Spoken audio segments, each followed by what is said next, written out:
The sky above New Dawn Colony glowed purple as the twin suns set behind the mountain range. Commander Alan White stood on the observation deck, his eyes sweeping over the settlement that had become home to over 10,000 humans. 5 years had passed since the Galactic Council had voted to banish humanity from its ranks. 5 years of struggle, innovation, and quiet determination. New Dawn was hidden on a small planet in an uncharted system, far beyond the reach of Council patrols. The location was perfect: rich mineral deposits, breathable air, and strange but farmable soil. Most importantly, it didn't appear on any Council star charts. "Commander, you're needed in the communications center," said a voice behind him. Ellen turned to see Lisa Murray, their chief communications officer. Her normally calm face looked worried. "What is it, Lisa?" he asked, already walking toward the elevator. "We intercepted something you need to hear," she replied, her voice low. "It's about the Exilarians." The Exilarians had been the driving force behind humanity's expulsion from the Council. The tall, blue-skinned aliens had always viewed humans with suspicion, calling them unpredictable and dangerously innovative. 5 minutes later, Alan stood in the communications center, surrounded by blinking screens and humming equipment. Most of it was human-made, but some was salvaged alien tech that had been modified and improved by human engineers. "Play it," he ordered. Lisa tapped a screen, and a scratchy voice filled the room. The words were in the Exilarian language, but the computer translated them in real time. "Test site beta is prepared. The human genetic structure is proving difficult to target specifically, but we've made progress. The Council remains unaware of Project Clean Slate. The first deployment will be in Sector 7G, near the suspected location of human refugees." Alan's blood ran cold. "Is this verified?" "Triple-checked." Lisa nodded. "They're developing a bioweapon, sir, and they're planning to use it near where they think humans might be hiding." Ellen walked to the large map display in the center of the room. The colony had built a network of small listening posts throughout nearby sectors. They showed Council ship movements and gathered intelligence. Sector 7G was only 2 systems away from New Dawn. "Who else knows about this?" he asked. "Just Dr. Powell and her team. They're already analyzing what little data we have on Solarian bioweapons." Ellen nodded. Dr. Samantha Powell was their best scientist, brilliant and resourceful. If anyone could find a defense against a Solarian bioweapon, it would be her. "We need to alert the outposts," he said, "and the trading ships." Though officially outlawed, humanity had established several hidden outposts and maintained a small fleet of disguised trading vessels.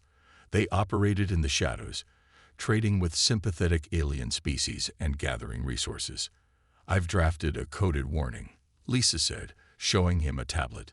"It doesn't mention bioweapons specifically, just warns all human operations to avoid Sector 7G and nearby areas." "Send it," Alan ordered, "and schedule a leadership meeting for 600 tomorrow." As Lisa worked, Alan walked to the window overlooking the colony. Lights were coming on as darkness fell, giving the settlement a warm glow.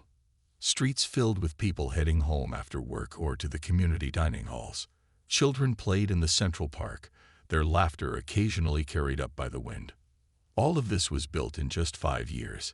Humanity, when pushed to the edge, had not broken. They had adapted. Their ships were faster now, their technology more advanced than when they had belonged to the Council. Being outlawed had forced them to innovate in ways the Council races would never imagine. But they remained vulnerable. The Exilarians would not stop until they eliminated what they saw as the human threat. And now they were developing a weapon that could wipe out humanity entirely. Alan's hand tightened on the railing. They had survived being outlawed. They had built a new home in secret. And now they would have to face their greatest challenge yet. "They think they broke us," he whispered to himself. "But we've only grown stronger." Behind him, the message alert sounded as Lisa sent the warning to all human outposts across the stars. Henry Gardner adjusted the collar of his disguise. The synthetic skin covering his human features made his face look like that of a Centaurian trader. It itched, but it kept him safe. As a former Earth diplomat to the Galactic Council, his face was too well known to travel openly. His small ship, the Wanderer, drifted slowly toward the Nuveri space station.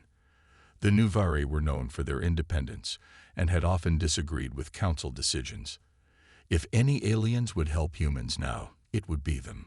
Approaching Nuveri Station Calderis, said the ship's computer. Transmitting false identification now. Henry watched the massive silver structure grow larger on his view screen. The station hung in space like a giant wheel, spinning gently to create gravity. Hundreds of ships moved around it, carrying goods and people from across the galaxy. Centaurian vessel, came a voice over the comm. State your business. Rare metals trade, Henry replied, using the accent he had practiced for months. I have samples for Specialist Kelevin. This was the dangerous part. Kelevin was indeed a Nuveri researcher, but Henry had never met her.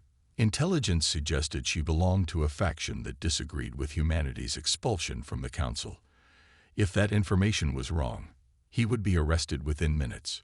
Proceed to docking Bay 47, said the voice. Henry released a breath he hadn't realized he was holding. The first barrier was passed. 2 hours later, he sat in a small, private lab across from a tall, slender alien with silvery skin and large, dark eyes. Kelevin studied him carefully. You took a great risk coming here, she said. The penalty for harboring humans is severe. Henry had revealed his true identity after confirming the lab was secure. We needed to contact someone we could trust. Our sources indicated you might be sympathetic. Kelevin made a sound like quiet laughter. The Council has made many mistakes. Expelling humans was perhaps the greatest. She touched a panel on her desk, and a three-dimensional image appeared between them. This is why you were right to come.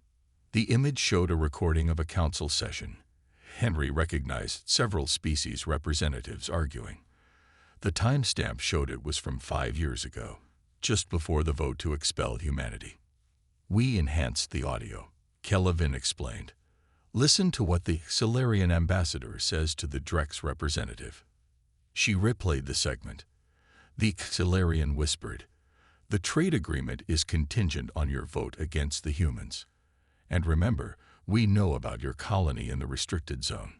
Henry's eyes widened. They blackmailed them. Not just the Drex, said Kelevin, showing more recordings. The Tellurians threatened or bribed at least 7 representatives before the vote. We've been gathering evidence since then. But why? Asked Henry.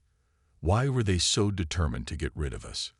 Kelevin's expression became grave. Fear. Human innovation was moving too quickly. In just 50 years of joining the galactic community, your technology was beginning to surpass species that had been spacefaring for millennia. She paused. And there's more. The Tellurians have been planning this for decades. Your expulsion was just the first step. She showed him more data. Secret Tellurian communications, research documents, military movements, all pointed to a long-term plan to dominate the Council. If they succeed, she said, the entire galaxy will be under Tellurian control. Henry felt a chill. We need to warn the Council. They wouldn't believe you, Kelevin said. But together, we might be able to gather enough evidence to force them to listen. She extended a 4-fingered hand. My faction is prepared to work with humans secretly. We have contacts on 17 worlds. Henry took her hand. The alliance was small, but it was a start. Thank you. Don't thank me yet, she replied. We have dangerous work ahead. The Tellurians have spies everywhere. As if to prove her point, an alarm suddenly blared through the station. A voice announced, Security alert. All docking bays sealed. Search for unauthorized visitors in progress. Kelevin's eyes met Henry's. They know you're here. We need to move quickly. Dr. Samantha Powell rubbed her tired eyes as she stared at the holographic display. For weeks, her team had been working non-stop in the research facility beneath New Dawn Colony. Their work was too important to stop, even for sleep. Run the simulation again, she told the computer. Change the frequency to 4.7 terahertz. The display showed a small ship model. As the simulation ran, the ship seemed to flicker and then vanish completely. Phase shift successful, reported the computer. Duration, 47 seconds. Target object remained undetectable by standard sensors. Samantha smiled. It was working. After years of research, they had finally done it. Phase shift technology would change everything for humanity. Get me Commander White, she said to her assistant. He needs to see this. In another lab across the facility, Dr. Eric Johnson was making his own discovery. He looked through his microscope at human blood cells exposed to what they believed was a sample of the Tellurian bioweapon. The cells should have died immediately. Instead, they were fighting back. This doesn't make sense, he muttered. He ran the test again with the same result. Human cells were naturally resistant to the weapon. When Commander White arrived at the research facility, both scientists had news to share. They met in the main conference room. Commander, Samantha began, we've done it. Phase shift technology is viable. Our ships can temporarily shift into a parallel dimension, making them completely invisible to all known sensor types. Alan White's eyes widened. You're sure it works? We've run over 300 simulations, she replied, and 7 small-scale physical tests. It requires enormous power, but it's possible. A ship can phase shift for nearly a minute before needing to recharge. That's enough time to slip past any blockade or defense system, Alan said thoughtfully. How soon until we can install it on a real ship? Give us 2 weeks to build the prototype. Then another month to test it on the Sparrow. The Sparrow was their smallest scout ship, perfect for the dangerous first test. Make it happen, Alan ordered. He turned to Eric. What about the bioweapon? Any progress? Eric smiled. Better than progress. Commander, I found something amazing. He brought up his data on the main screen. Humans have a natural resistance to the Tellurian weapon. Our DNA contains unique sequences that fight off their engineered virus. That's impossible, said Alan. The Tellurians are masters of biological warfare. No species has natural immunity to their weapons. No other species, corrected Eric. But humans evolved on Earth, isolated from the rest of the galaxy until recently. Our immune systems develop differently. And there's more. If we can enhance this natural resistance, we might be able to create a defense that works for other species too. Alan sat down, taking in the significance of both discoveries. Phase shift technology would give humanity the ability to move undetected through space. Immunity to the Tellurian bioweapon removed their greatest threat. Together, these breakthroughs changed everything. We need to keep this absolutely secret, he finally said. If the Tellurians learn what we've discovered, they'll stop at nothing to destroy us. Double the security on both projects. As they discussed next steps, a message came through on Alan's communicator. It was from Lisa in Communications. Commander, we've lost contact with Henry Gardner. His last transmission came from Nuveri Space Station Calderas. Then nothing. The station is reporting a security incident. Alan frowned. Henry's diplomatic mission was crucial. If he had been captured, it could expose their entire network. Send a message to our contact on Leonis Prime, he ordered. We need extraction options for Henry immediately. He turned back to the scientists. Your discoveries may have just given us the advantage we need, because I think we're running out of time. The Tellurians are moving faster than we expected. Samantha and Eric nodded, both understanding what was at stake. The future of humanity depended on their work. We won't let you down, said Samantha. Phase shift will be ready. And I'll have a bioweapon defense prototype within the month, added Eric. For the first time in years, Alan felt real hope. Humanity had been forced into hiding, but they were about to emerge stronger than ever before. Captain Susan Miller stood on the bridge of her patrol ship, the Defender studying the damaged alien vessel on the main screen. The ship had drifted into New Dawn's outer sensor range an hour ago, leaking radiation and sending no communications. Life signs, she asked her sensor officer. 3, Captain. Weak but stable. Species reads as Tellurian. Susan raised her eyebrows in surprise. The Tellurians were members of the Galactic Council and former allies of Earth before humanity's expulsion. They were peaceful traders known for their advanced medical technology. Any signs of pursuit? She asked. Negative, Captain. Space is clear for at least 2 light years in all directions. Susan made her decision. Prepare a rescue team. Full hazard protocols and weapons ready. We can't take chances, but we're not leaving them to die either. 20 minutes later, Susan led a team of 6 onto the damaged Tellurian vessel. The air was thin but breathable.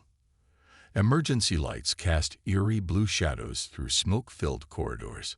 They found the survivors in the medical bay. 2 males and 1 female Tellurian, their tall, slender bodies wrapped in medical blankets. Their normally golden skin was pale, almost white. The female opened her large eyes as Susan approached. She spoke in clear human language. "You are Earth humans." Susan nodded, keeping her hand near her weapon. "I'm Captain Susan Miller. Your ship drifted into our space. What happened to you?" The Tellurian tried to sit up. "I am Vreen Tall, medical researcher. We were attacked by Xilarian patrol ships. They accused us of illegal trade with human outposts." The rescue team exchanged glances. Susan gestured for the medics to help the injured aliens. "Were you trading with humans?" she asked directly. Vreen Tal's mouth formed what humans had learned was a Tellurian smile. "Not officially, but yes. Many members of the Council have grown, dissatisfied with Xilarian influence since your species was banished. Some of us maintain quiet connections with human traders. And the Xilarians found out," Susan concluded. "Yes, they boarded our research vessel, took our data, and left us to die." Vreen Tal looked at the humans around her. "But they underestimated your kindness and your stubbornness." Back at New Dawn, the 3 Tellurians were treated in the colony's medical center. Commander Alan White met with them once they were stable. "Your rescue was fortunate," he told them in the private meeting room. "We don't usually venture so far from our hidden colonies." Vreen Tal looked at her 2 companions before speaking. "Perhaps not fortune, Commander. Perhaps necessity." She handed him a small data crystal. "This contains information about growing unrest within the Council. The Xilarians have become increasingly controlling since humans were expelled. Several species now question that decision." Ellen studied the crystal. "Why would you risk bringing this to us?" "Because the Council is fracturing," she explained. "The balance of power is shifting, and humans may be the key to preventing Xilarian domination." One of the male Tellurians, introduced as Science Director Molenvex, spoke up. "We've been monitoring your activities secretly. Your technology has advanced remarkably since your expulsion. Some say necessity drives innovation. We were forced to be creative," Alan admitted cautiously. Molenvex nodded. "That is exactly what the Xilarians feared. It's why they wanted you removed from the Council. Your species adapts too quickly." "We're not the only ones who think this way," added Vreen Tal. "The Drillari, the Mesarins, even some Centaurians, all are growing restless under Xilarian influence. They remember how humans brought fresh ideas to the Council." Alan considered their words carefully. "What exactly are you proposing?" "An alliance," said Vreen Tal simply. "Not just with Tellurians, but with all species who wish to restore balance to the galaxy. We can provide intelligence, resources, and diplomatic connections. You provide the innovation and determination that terrifies the Xilarians so much." For the first time, Alan saw a path forward that didn't involve humans hiding forever. It was dangerous, but it was hope. "We'll need to verify your information," he said, "and establish secure communication protocols." Vreen Tal made that strange Tellurian smile again. "Of course. Caution has kept your people alive this long. But remember, Commander, you're not alone in this galaxy anymore. The first test of the phase shift technology was a complete success. The small scout ship Sparrow vanished from all sensors for 58 seconds before reappearing. Within 2 months, the technology was installed on 3 more ships, including the Watcher, a vessel specially designed for observation missions. Admiral Frank Carter stood on the bridge of the Watcher as it hovered, completely undetectable, outside the Great Council chamber on Centauri Prime. The ship's advanced sensors allowed them to see and hear everything happening inside. "Record everything," he ordered his crew. "This is the first time we've been able to observe a full council session since our expulsion." On the main screen, representatives from 32 species sat in the circular chamber. The Exilarian ambassador stood at the central podium, his blue skin almost glowing under the bright lights. "The evidence is clear," the Exilarian was saying. "The Drillari rebellion was supported by outlawed human technology. This violation cannot stand. I propose immediate sanctions against all Drillari worlds." A tall, insect-like alien rose from her seat. "The Mezeran collective objects. We have seen no convincing evidence of human involvement. The Drillari have legitimate grievances about resource allocation. The Tellurians support the Mezeran position," added another representative. "The sanctions would cause unnecessary suffering." Frank watched with interest as more species joined the argument. The chamber grew louder as accusations flew back and forth. One fact became clear: the council was deeply divided.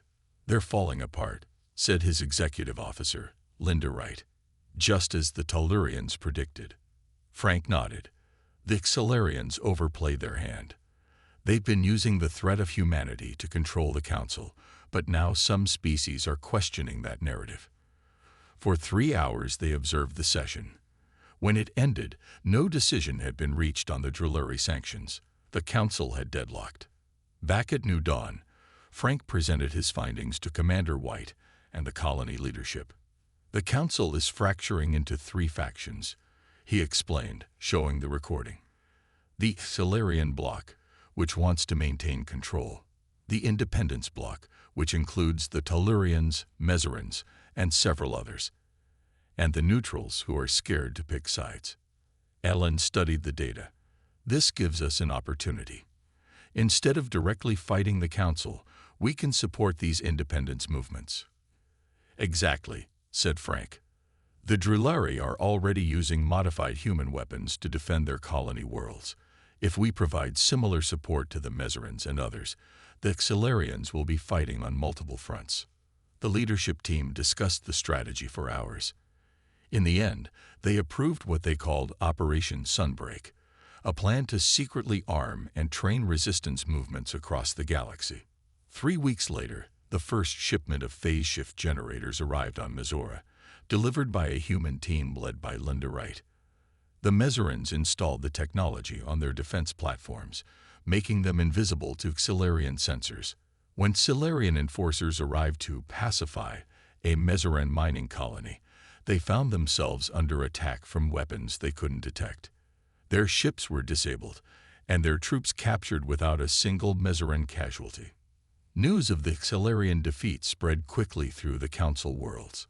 The Drillari, emboldened by Mezeran's success, openly declared independence from Council authority. 3 smaller species followed their lead. On New Dawn, Alan received reports from across the galaxy. Human technology was changing the balance of power. Species that had once voted for humanity's expulsion now secretly sought human assistance against Exilarian control. "It's working better than we hoped," said Frank during their weekly strategy meeting. "The Exilarians are losing their grip on the Council. But they won't give up easily," warned Alan. "They'll become more desperate, which makes them more dangerous." As if to confirm his fears, Lisa Murray burst into the meeting room. "Commander, we've detected a massive energy surge in Exilarian space. Their entire battle fleet is mobilizing." Alan's face grew grim. "Alert all human settlements and our allies.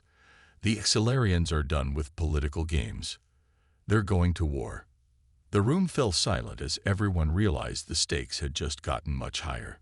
Humanity had helped fracture the Council, but now they faced the full might of the Tellurian military, the most powerful force in the galaxy. Patricia Nelson checked her equipment one last time. As lead intelligence officer for New Dawn, she had run many dangerous missions, but none as risky as this one. Her team consisted of 4 humans and 2 aliens, a Tellurian medical expert, and a Mezeran tech specialist. 5 minutes to arrival, announced the pilot of their small ship. The vessel was using phase shift technology to approach the Tellurian research station undetected.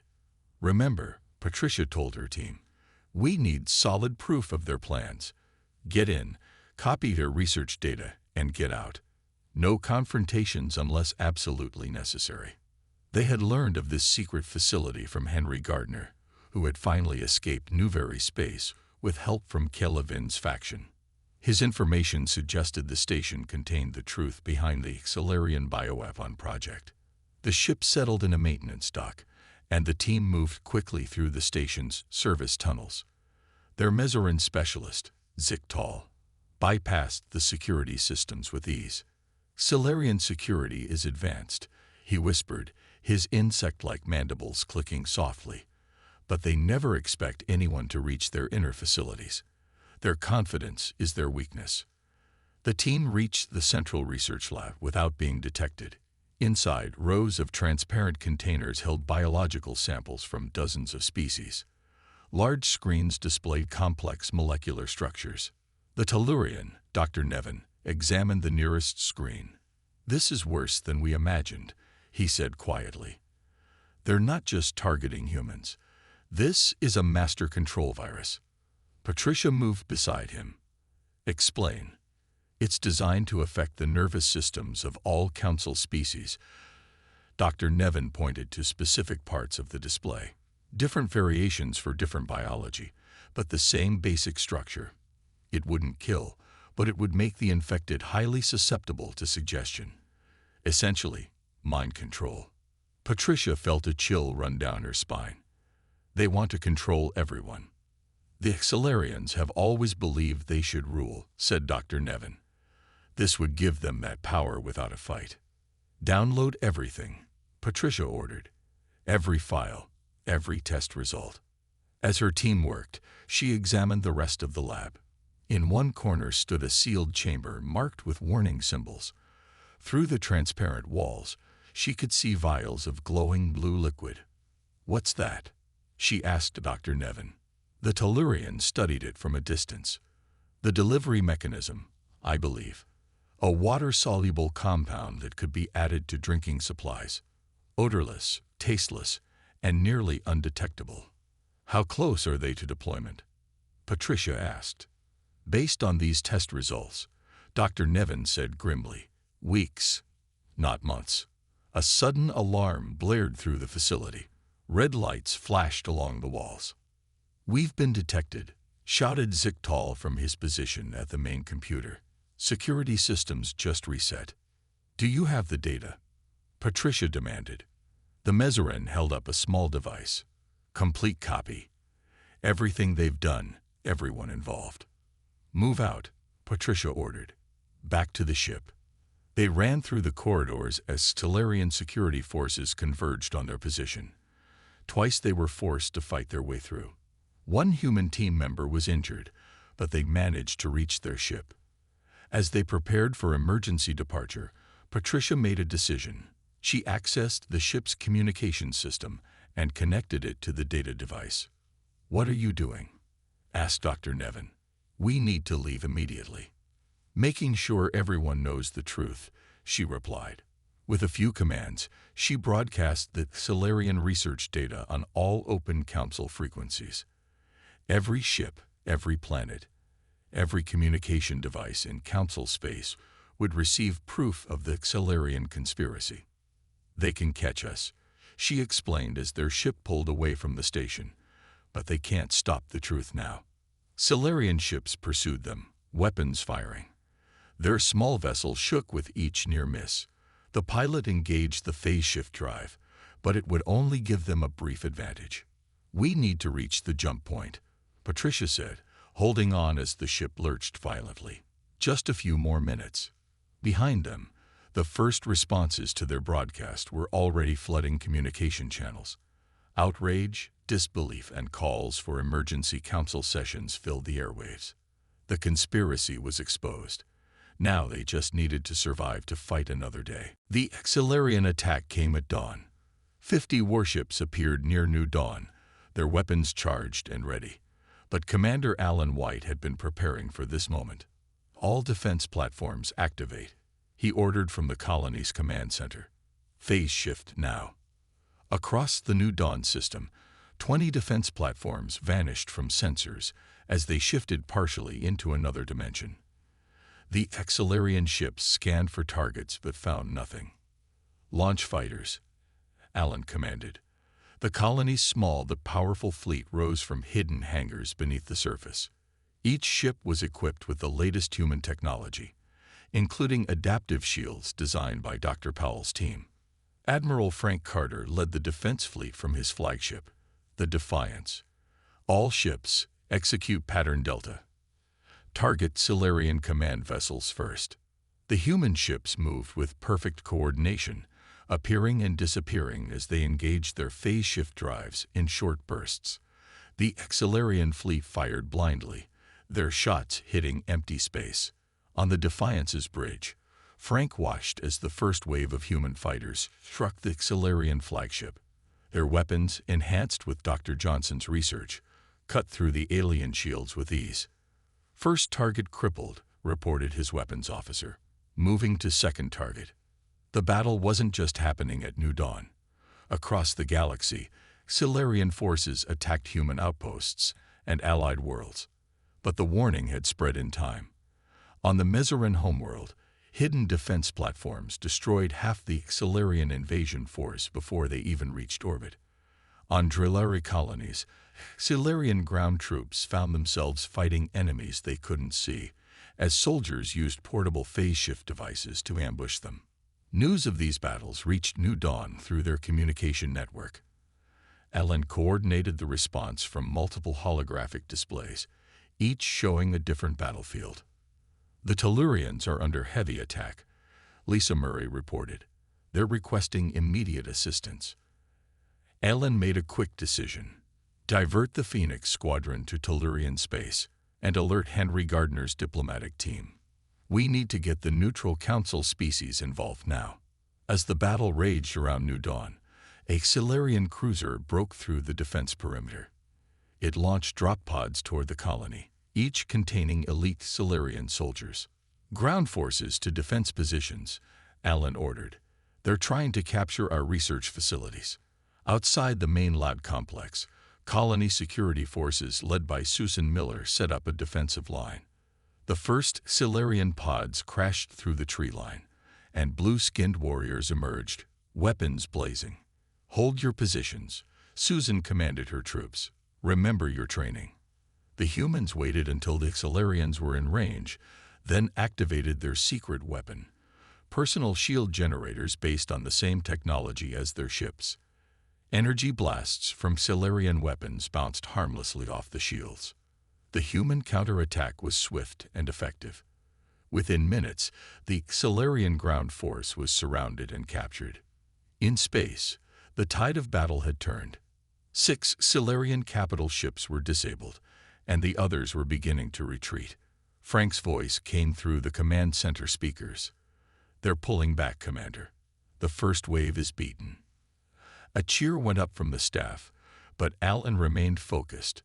This is just the beginning, he warned. The Exilarians won't give up easily. His prediction proved correct. Near the edge of the system, a second wave of Exilarian ships appeared, nearly 100 strong. Alan's expression remained calm. Signal our allies. It's time for Phase 2. As if on cue, ships began appearing around the Exilarian fleet. Tellurian cruisers, Mezarin battle platforms, Drillari fighters, and vessels from a dozen other species materialized from jump points. The combined fleet outnumbered the Exilarians 3-1. Open a channel to all ships, Alan said. When the connection was ready, he spoke clearly and confidently. This is Commander Alan White of humanity.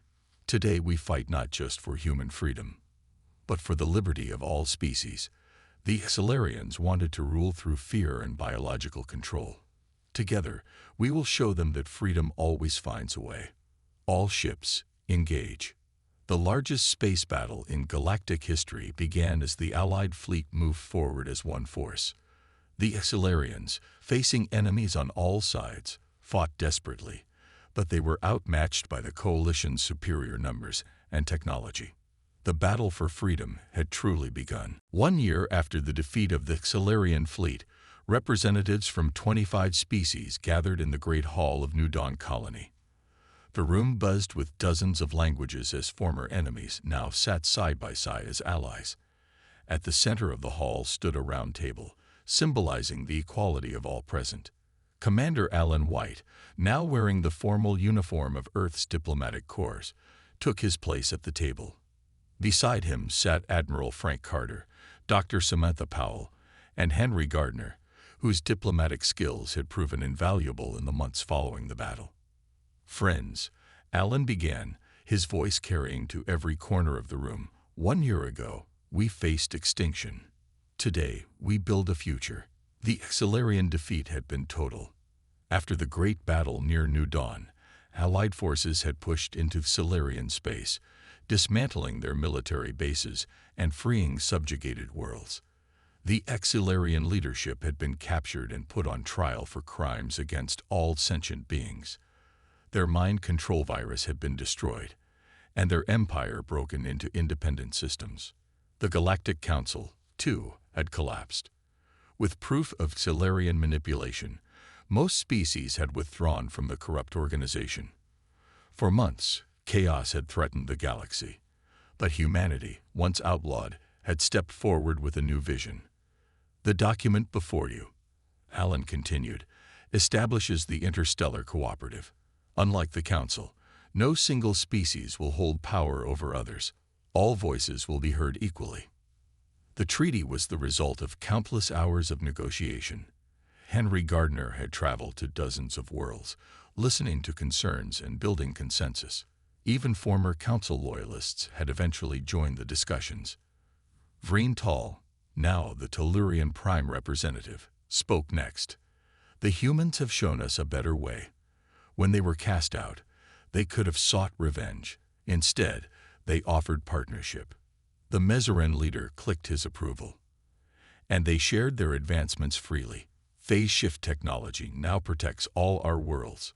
Dr. Samantha Powell stood to explain the technological aspects of the treaty. Her phase shift discovery had been refined and improved upon by scientists from many worlds. The new drive systems allowed ships to travel faster and more efficiently than ever before. "This technology belongs to all of us," she said. "Just as the medical advances of the Tellurians and the agricultural methods of the Drillari will be shared. Together, we will go further than any of us could alone." After hours of discussion, the moment of decision arrived. One by one, the representatives signed the treaty. When the final signature was added, a cheer erupted that shook the walls of the Great Hall. Later that evening, Alan stood on his favorite observation deck, looking out at the colony that had grown into a thriving city. Ships from a dozen worlds filled the sky above, coming and going freely. Frank joined him, offering a drink. "To new beginnings," the Admiral said. "And to unexpected endings," Alan replied. "When we were outlawed, I thought it was the end of humanity's place in the stars. Instead, it forced us to become stronger." Alan nodded. "Innovation born of necessity. We developed technology in 5 years that might have taken 50 in peacetime." They watched as a group of children ran through the park below. Human children playing alongside young Tellurians and Mezerans. "The future of the new alliance. We've established the headquarters of the Interstellar Cooperative here on New Dawn," Frank noted. "Not bad for a hidden colony that started with just a few thousand refugees." Alan smiled. "The Tellurians thought they were eliminating a threat when they pushed for our expulsion. Instead, they created exactly what they feared most. A humanity that had to adapt and grow stronger just to survive." In the distance, A new ship rose from the spaceport, the first vessel built jointly by humans, Tellurians, and Mesarins. Its name was visible on the gleaming hull, Unity. 5 years ago, we were outlaws, Alan said quietly. Today, we're leaders of the largest peaceful alliance the galaxy has ever known. Frank raised his glass again. To humanity's future among the stars. No, Alan corrected gently. To all our futures together. Above them, the twin suns of new dawn began to set, casting a golden light across the colony that had become the center of a new galactic order.